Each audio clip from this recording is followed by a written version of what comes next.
Good morning, students. Today we will see our revision number 5 long question answer of chapter number 1 to chapter number 6. Question number 1, where do you see the bridge? आप bridge कहाँ कहाँ देखते हैं? Answer is, we see the bridge over the river, over the road and between two mountains. Then number 2, what are the materials used to construct the bridge?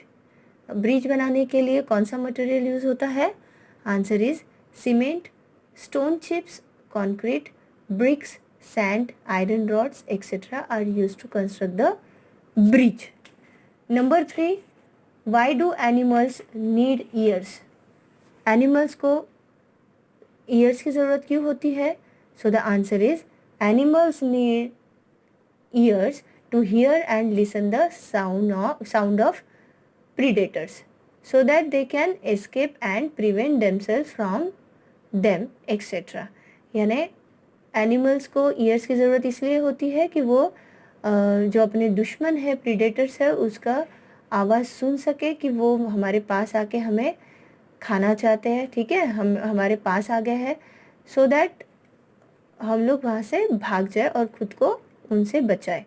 Number 4, how do we listen to sounds around us? यानी हमारे आजू बाजू में जो sound होता है वो हम कैसे सुनते हैं? So the answer is we hear और listen to the sounds with the help of our ears. हमारे ईयर्स के थ्रू हम लोग ये साउंड जो है वो सुन सकते हैं. Number 5, how do birds here? यानी बर्ड्स कैसे सुन सकते हैं? So the answer is birds have tiny holes on both sides of their head which are covered with feathers. These holes help the birds to hear.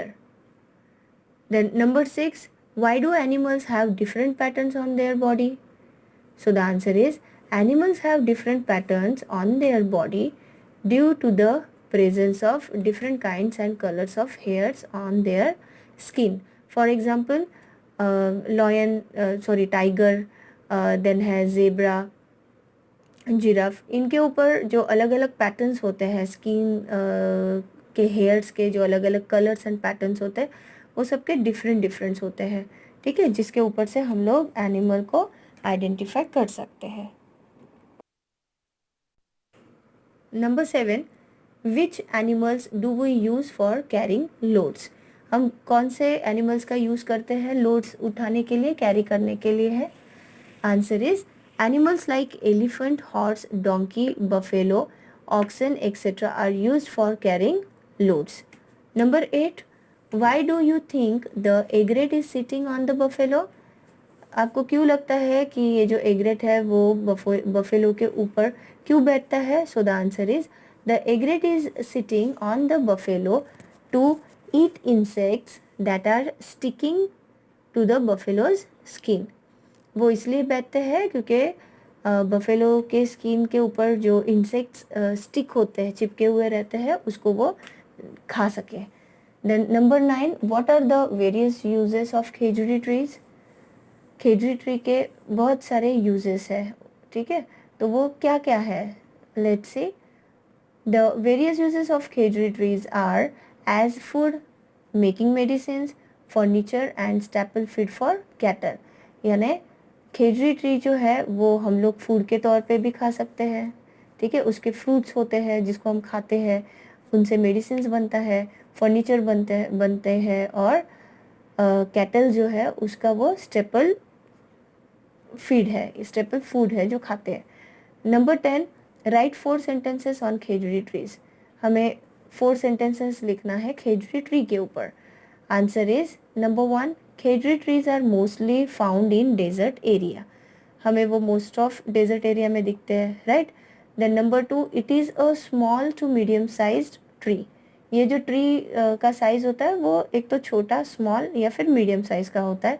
Number 3, it can grow without much water. ये ज़्यादा कम पानी में भी अच्छे से grow कर सकता है. Number 4, it bark is use for making medicine. इसका जो बार्क है वो मेडिसिन के लिए यूज़ करते हैं. Okay. Number 11, why are birds like sparrows and mynas disappearing from cities, यानी मैना और स्पैरो जो है वो अभी सिटीज़ से क्यों चले गए, हमें नहीं दिखते हैं, right? So the answer is hunting, deforestation and pollution are main reasons for disappearing from cities of birds like sparrow and manas। यानी वहाँ पे वो इसलिए चले गए क्योंकि उनका शिकार किया जाता था। देन डिफॉरेस्टेशन के कारण, यानी बहुत ज़्यादा पेड़ सब तोड़ डाले तो वो कहाँ रहेंगे, उनका घर कहाँ होगा। एंड बहुत जो सिटी में पोल्यूशन होता है उसके कारण, ये जो 3 मेन रीजंस है जिसके कारण ये जो बर्ड्स है वो डिसअपियर हो गए सिटीज से। Number 12, what do you think they come to the flowers find out,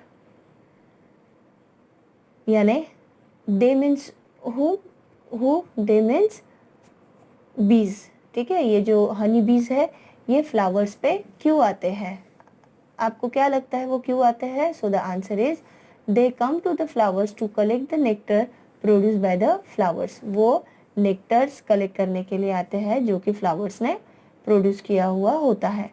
number 13, what are the different colours of honey that you have seen, यानी हनी के डिफरेंट डिफरेंट कलर्स भी होते हैं, वो कौन से हैं? Answer is golden and brown are the different colours of honey I have seen, यानी मैंने गोल्डन और ब्राउन कलर का हनी देखा हुआ है। Number 14, right 2 functions of a worker bee. ये जो वर्कर बी है उसके कोई भी 2 काम हमें लिखना है। So answer is A, they collect nectar from flowers for Honey. वो क्या करते हैं, फ्लावर से नेक्टर कलेक्ट करते हैं हनी बनाने के लिए। देन बी में है दे बिल्ड द हाइव, यानी वो बी हाइव जो होता है वो भी बनाते हैं। Number 15, what are the different uses of honey. Honey के डिफरेंट यूजेस कौन से हैं? Answer is A, healing wounds and burns, जो हमें कुछ लग जाता है या जल जाता है उसको वो जल्दी रिकवर करता है, हील करता है हनी, है ना। Then B, boost your memory, यानी आपकी मेमोरी को ज़्यादा तेज बनाता है, बूस्ट करता है। Then C, relieving cold and cough, यानी थोड़ा हनी खाने से भी कोल्ड और कफ जो है उससे हमें छुटकारा मिल जाता है। Understood? Question number 16, how will you recognise the ticket checker at the time of journey, यानी जब आप जर्नी करते हो ट्रेन में तो आप टिकट चेकर को कैसे रिकग्नाइज करते हो, कैसे पहचानते हो? Answer is I can recognise a ticket checker by his uniform, he wears a black coat and black trousers, he carries a chart in train which has the passenger names and other details. Okay, then number 17, what is junction? Junction यानी क्या? Answer is the station at which 2 or more railway tracks are separating is called junction, यानी वो station जिस पे जहाँ से जो tracks है वो एक ट्रैक से 2-3 ट्रैक डिवाइड हो जाते हैं, सेपरेट हो जाते हैं, उसे जंक्शन कहते हैं। Number 18, which facilities are provided in a train. Train में कौन सी फैसिलिटीज़ प्रोवाइड की जाती है? Answer is first aid and other medical facilities.